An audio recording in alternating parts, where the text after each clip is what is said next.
आं डिफेन्सारनि दुश्मन नङा थेवबो आं बिराद दुखु मोनो मोनसे खोथाखौ आं भिडिअजों फोरमायगोन बिथांनि बावैसो फैलांनाय भिडिअ आं होग्रोनि र' दुलाराय बर' फरायसा आफादनि गाहाय मावखुलि बड'फा हाउसआव दिनै जोङो खौरांगिरि मेल लादों। गुबै बाथ्राया जाहैबाय जे थांनाय सप्ता खनसे सिगां 2025 मायथाइनि जि गुणोत्सव बिनि रिजाल्टखौ फोसावदों आरो जानुवारि आरो फेब्रुवारि दानाव खुंनाय जि गुणोत्सव दङ लवार प्राइमारि आपार प्राइमारि हाई स्कुलनि थाखाय बिनि जि रिजाल्ट बिनि जि पारफरमेन्सनि जि सीट जेब्ला बिखौ घोषणा खालामबाय बिटिआरनि मोनब्रै जिल्ला 6 शिड्यूल एरिया कार्बि आंलंनि मोननै 6 शिड्यूलनि जिल्ला आरो डिमा हासाव बयनिख्रुइबो गाहायसिनाव वर्स्ट मोनसे पारफरमेन्स जोङो नुनो मोनबाय आरो दिनै बिटिआरनि उदालगुरि जिल्ला बाक्सा जिल्ला चिरां आरो Kokrajhar 28, 29, 30, 31 serial number Karbi Anglong west Karbi आंलंआ 32 आरो 33 डिमा हासावआ 26 सिरियल नाम्बाराव दङ। दा बे जि थासारिखौ नुनानै दुलाराय बर' फरायसा आफादा जोङो जिहेतु गुन गोनां सोलोंथाइनि मावथांखिखौ लानानै गोलाव सम हाबा मावबाय थादों आरो बे हाबा मावनाय समाव जिफोर चेलेन्जेस जिफोर जोङो मोगा मोगि जानो गोनां जादों जिफोर जेंना इश्यूज एन्ड प्रब्लेम्सफोरखौ जोङो सरकारखौ बुंबाय थादोंमोन बे जेंनाफोरखौ समाधान खालामैनि थाखायनो दिनै बिटिआर ओनसोलाव बड'लेण्ड ओनसोलाव बर' मिडियामजों लोगोसे असमिया मिडियाम जि मिडियामानो जाया मानो बे 6 शिड्यूल एरियानि लवेस्ट माने आरो वर्स्ट पारफरमेन्सखौ जों नुनो मोनदों। दा बेखायनो जोङो सरकारखौ खावलायदों सरकारखौ दाबि होदों आरो जों बुंबोबाय थादोंमोन जे उदालगुरि जिल्लायाव पार्मानेन्ट दिनै इन्सपेक्टर अफ स्कुल गैया बेयाव डिअ गैया बाक्सा जिल्लायाव इन्सपेक्टर अफ स्कुल आरो डिअ पार्मानेन्ट दिनै गैया क'क्राझार जिल्लायाव आइएस आरो डिअ दिनै पार्मानेन्टलि गैया गुबुन गुबुन एडिसिफोरखौ दायित्व होनानै दोनदों चिरां जिल्लायाव दङ किन्तु बिथाङाबो बिराद गोजाम जाबाय। दा मोनसे पजिटिभ आरो डायनेमिक मोनसे इनिशिएटिभआवसो मोनसे डिपार्टमेन्ट आरो मोनसे अफिसियेल खामानिफ्रा सोलियो। दा बेखायनो जे बे लेक अफ माने अफिसार्स आरो बे अफिसारखौ एपइन्टमेन्ट होनायाव आसाम सरकारा फेलार जादों बिटिआर सरकार आसाम सरकार जिहेतु बे एखे डिपार्टमेन्टखौ जइन्टलि नायनाय जायो। दा बे नायनायनि बेलायाव जेरैबायदि अफिसारनि एपइन्टमेन्टखौ खालामनांगौमोन सोलोंथाइ मन्थ्रिखौ जों बारम्बार दाबि खालामदों गिबि मन्थ्रिखौ जों खावलायबोदों किन्तु दिनैसिमबो पार्मानेन्ट अफिसार बेयाव एपइन्टमेन्ट होनाय जायाखै बेनो बिनि देरसिन मोनसे लु फल्स होननानै जों बुंनो नागिरो। टेट एपइन्टमेन्ट आसाम सरकारा खालामदों बिटिआर सरकाराबो खालामदों किन्तु साफिसियेन्ट जायाखै दिनैबो सिंगल टिचार दङ जिर' टिचारनि नाम्बारा गैया जाबाय गोबां जोङो दाबि होयै होयै जिर' टिचारा गैया जाबाय किन्तु सिंगल टिचार मोनबा क्लास 1 निफ्राय क्लास 5 सिम लवार प्राइमारियाव साबजेक्टआबो बेयाव मोनब्रै मोनबा दङ। दा सासे टिचारा सरकारि ट्रेनिङाव थांगोन एसएसए नि ट्रेनिङाव हाई स्कुलाव समग्र शिक्षानि बा नों आरएमएसए नि ट्रेनिङाव सरकारि खामानियाव थांगोन ना बियो क्लासाव बेस्थ थागोन बे बिराद गिदिर मोनसे जोंनि कुइसन। दा बेखायनो टेट एपइन्टमेन्ट टाइमलि जानांगौ जों दाबि होबाय थादों सिंगल टिचारखौ जोङो डाबल ट्रिपल टिचार खालामनांगौ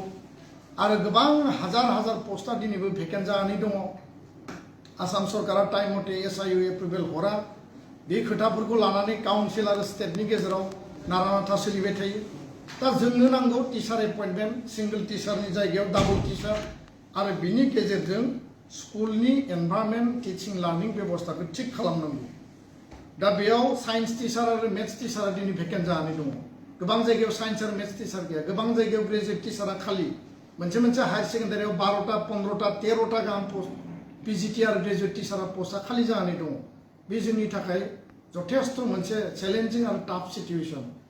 एकाडेमिक एनभायरनमेन्टआ बोरै बिल्डआप जागोन बा एजुकेशन सिस्टेमखौ बोरै लांगोन जेराव मोनसे हादोर मोनसे हारिनि माने बेकबनखौनो सोलोंथाइ होननानै बुंनाय जायो। आरटिइनि दिनै बेबस्था राष्ट्रीय शिक्षा नीतिनि दिनै गोदान मोनसे माने बेयाव पलिसि फैबाय बेफोरखौ इमप्लिमेन्ट खालामनायाव बेफोरखौ मिट खालामनायाव बेबायदि स्कुलफ्रा दिनै माने बिसोरो फावसायनानै थानो गोनां जादों। दा गोबां समाव आं गासिबो टिचारखौ बुंनो नागिरा माखासे एप ओंखारदों एटेन्डेन्सनि थाखाय बे गोबां स्कुलाव दिनैबो टिचारनि एटेन्डेन्सआ टाइमलि जाया बा क्लासाव फैनानै माखासे फोरोंगिरिनि बेलायाव माखासे होनना बुंदों आं बयखौबो बुङाखै मोजां टिचार क्वालिटि टिचार आरो मेरिटरियास टिचार दङ जायफोरनि थाखाय सरकारा आरो हारि आरो समाजाबो बिथांमोनखौ मान आरो बान्था बावबोदों किन्तु माखासे फोरोंगिरिनि फोरोंनायाव क्वालिटि जि टिचिं जानांगौ क्वालिटि जि इभालुएसन एसेसमेन्ट जानांगौ बेयावबो बहाबा नङा बहाबा जोङो माखासे थासारिफोर माखासे जेंनाफोरखौ जोङो नुनो मोन्दों दा बेखायनो फरायसा फरायसुलिनि माने एटेन्डेन्सआ जथेस्थ' पुर जायो गोबां जायगायाव बर' मिडियाम स्कुलाव दा एनरलमेन्टआ खमायलांबाय साब्रै साबा साथामजोंनो दिनै स्कुला सोलिनानै दङ सरकारि स्कुलनि अबस्थाया माने दिनै जथेस्थ' चेलेन्जिं टाफ सिटुएसनाव दङ आरो गुणोत्सबखौ जिहेतु सरकारि स्कुलावसो खुङो दा सरकारि स्कुलनि अबस्थाया बेबायदि जायोब्ला जोंनि हारिनि जोंनि मिडियामनि भबिष्यतआ मा जागोन जोंनि क्वालिटि इडुकेसन फरायसा फरायसुलिनि भबिष्यतआ मा जागोन बिथांमोननि केरियारा मा जागोन बे जोंनि थाखाय साननो गोनां दा बेखायनो बे बेलायाव जिखिनि जोंहा 16टा बिटिआरआव जि ब्लक एलिमेन्टारि इडुकेसन अफिस दङ बेयाव बिअ अफिसार दङ बेयाव स्कुल इन्सपेक्टर दङ एसआइ बिथांमोना फिल्डआव थांनांगौ स्कुलाव थांनांगौ भिजिट खालामनांगौ एकाडेमिक पारफरमेन्सखौ नायनांगौ एकाडेमिक एनभायरनमेन्ट बिल्डआप खालामनायनि थाखाय खामानि मावनांगौ किन्तु गोबां समाव जों नुयो जे बिअ आरो एसआइ लेभेल गासिबो नङा माखासे बेखौ क्लियारलि बुंबाय थादों जोङो माखासे लेभेलाव बेयो प्रपारलि जायाखै जों बेखौ नुनो मोन्दों आरो बेनि थाखायनो जे लकेल लेभेलनि जि लकेल गभर्नमेन्ट लकेल बडिसफोर दङ पन्सायतबो जानो हायो भिसिडिसिबो जानो हायो गुबुन गुबुन लेयाराव जानो हायो बे लेभेलावबो बे लकेल गभर्नमेन्ट बडिसआ जेरैबायदि स्कुलखौ जोथोन लानांगौ एकाडेमिक एनभायरनमेन्ट बिनि रिजाल्ट फरायसा फरायसुलिनि बेयाव गासै जि स्कुलनि माने अभाब अभियोगनि बाथ्राफोरखौ जेरैबायदि इन्ट्रेस्ट होनांगौमोन जों इन्ट्रेस्ट होनाय नुवाखै दा बेखायनो दिनैनि जि गुणोत्सबनि जि रिजाल्टनि थासारि बेबायदि आरो जोंनि टेक्स्ट बुकआ बर' मिडियामनि टेक्स्ट बुकआ 4 नम्बर लिस्टआवसो प्रिन्ट आउट जायो होननानै जों मिथियो जायनि थाखाय जों दाबि होबाय थादों 1 मास 2 मासावबो टेक्स्ट बुकआ प्रपारलि सफैया दा टेक्स्ट बुकआ रानबाय किन्तु दाबो सफैजोबाखै 6 मास जालांबाबो जुदि टेक्स्ट बुकआ सफैयाब्ला माखौ फरायगोन रिजाल्टआ बोरै जागोन आरो बेनि माने भबिष्यतआ मा जागोन बे जोंनि थाखाय जथेस्थ' क्रुसियेल मोनसे पार्ट आरो बेखायनो फैगौ 10 एप्रिलाव दुलाराय बर' फरायसा आफादनि बानजायनायाव जोङो 500 फोरोंगिरि ब्लक जोङो बे बिअ लेभेलनिफ्राय बै एरियानिफ्राय जिल्ला आरो साब डिभिजन लेभेलनिफ्राय LP ME high school higher secondary टिचारफोरखौ लानानै जोङो मोनसे रिभिउ डिसकासन आरो फेक्ट फाइन्डिं मानो रिजाल्टआ गाज्रि जादों मा कारनाव रिजाल्टनि अबस्थाया बेबायदि सहैखो बिनि थाखाय जोङो मोनसे रिभिउ डिसकासन जों खालामगोन आरो बेयाव जोङो बर' थुनलाइ आफादखौबो हांख्रायगोन अल बड' प्राइमारि टिचार एस'सिएसन बिथांमोनखौबो हांख्रायगोन आरो 500 फोरोंगिरिफोरखौ लानानै बड'लेण्ड मुलुगसोलोंसालिनि माने अडिट'रियाम हलाव जोङो सानसेनि मोनसे पर्यालोचना मिटिं खुंनानै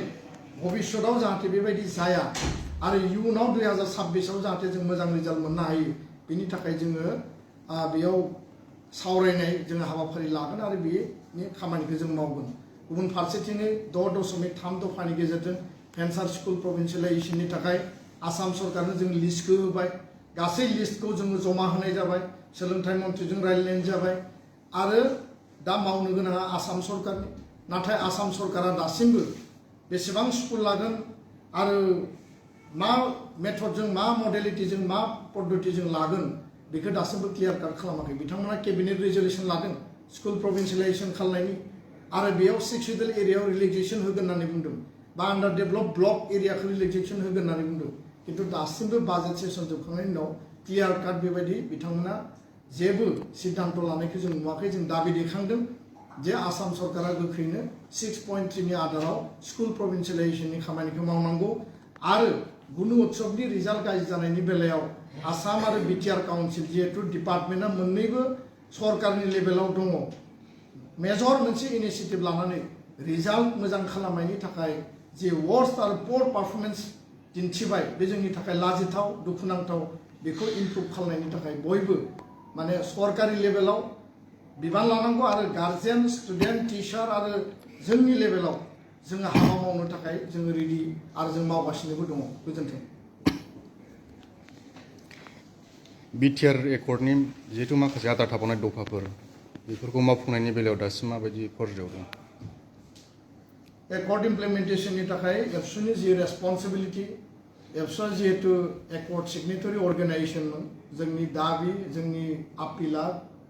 भारत सरकार आसाम सरकारनि खाथियाव कन्टिनिउवासलि दङ जोङो प्रेसार बिल्डिं खालामदों डेम'क्रेटिक जोंनि जि माने प्रेसार बे प्रेसारा दङ आरो बे कन्टिनिउवासलि थागोन बे इमप्लिमेन्टेसननि गुबै रेसपन्सिबिलिटिया रला जाहैबाय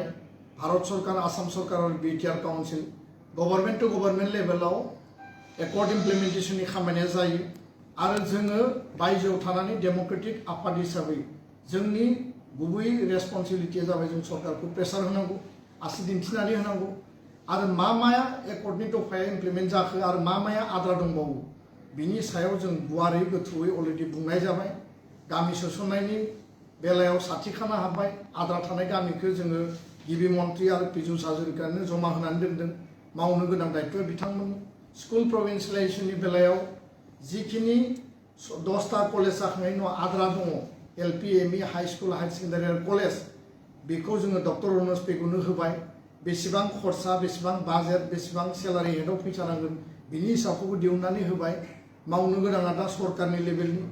आरो जिखिनि इनस्टिटिउसन जिखिनि दङ बर' कसारि काउन्सिलनि गामि नटिफिकेसननि दायित्वआनो जा बा जोंहा जिखिनि इनस्टिटिउसन गायसननांगौनियानो जा कार्बि आंलंनि एसटि हिलनि इस्युआनो जा एनडिबिनि रिलेटेड जेसेबां दङ केस उइड्र खालामनांगौ जेलनिफ्राय दिहुननांगौ समस्त प्रक्रियायाव दुलाराय बर' फरायसा आफादा स्पष्ट जोंनि दाबि जोंनि आपिल डेम'क्रेटिक जोंनि जि प्रेसार बे कन्टिनिउवासलि दङ मावनांगौनि रेसपन्सिबिलिटिया government to government council state आरो सेन्ट्रेल गभर्नमेन्ट बे मोनथाम सरकारा जइन्ट इनिसिएटिभआव खामानिखौ मावनांगौ आरो जिहेतु एकर्ड सिगनेटरिफोरा दिनै सरकाराव दङ आरो आसाम सरकार भारत सरकारजों मोनसे गुडविल सरकारनि एलायन्सआव दङ दा बे बेलायाव बिथांमोननियावबो दायित्वआ थाबाय आरो जों आसा दं जे भारत सरकारा खोथा होनाय बायदि एकर्डखौ सम मथे मावफुंनानै होगोन आसाम सरकारा एकर्डनि मोनफ्रोमबो दफाखौ सम आरो टाइम बाउन्ड इमप्लिमेन्टेसन खालामगोन जोंहा मिजिं दङ आरो बेखायनो जोंनि प्रेसारा कन्टिनिउवासलि दंबाय थायो गोजोन्थों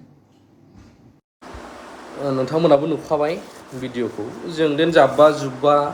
फैलाबाय थायो नोंनि ससियेल मिडियायाव नाथाय दुखु मोननो होननाय आं दहायनि बुंनाय बाथ्राया बेसो माने इलेक्सन खाथिबाल' दावराव जाफैयो ओमफ्राय जागोन होननानै आसा दोनो डेट होलाबाय थायो उमुक दाननि गेजेरावनो उमुक दानसिमावनो जानांगोन माने 2024नि लास्टसिमावनो सोमावसारनो होनदोंमोन बिथाङा दासिमबो बे रेकर्डफ्रा दङ जाफुंजोबाबा बिटिआरनि दफाफ्रा गैया बबावथो सोमावसारफिनखो दाबो नै जागोन नारसिनगोन इलेक्सन खाथिबाथाय नारसिनगोनानोसै बेसे हाग्लायबावनो जों बेसे बुंनाया गाज्रि जादोंबा अननानै कमेन्ट होनानै गालांबानो जाबाय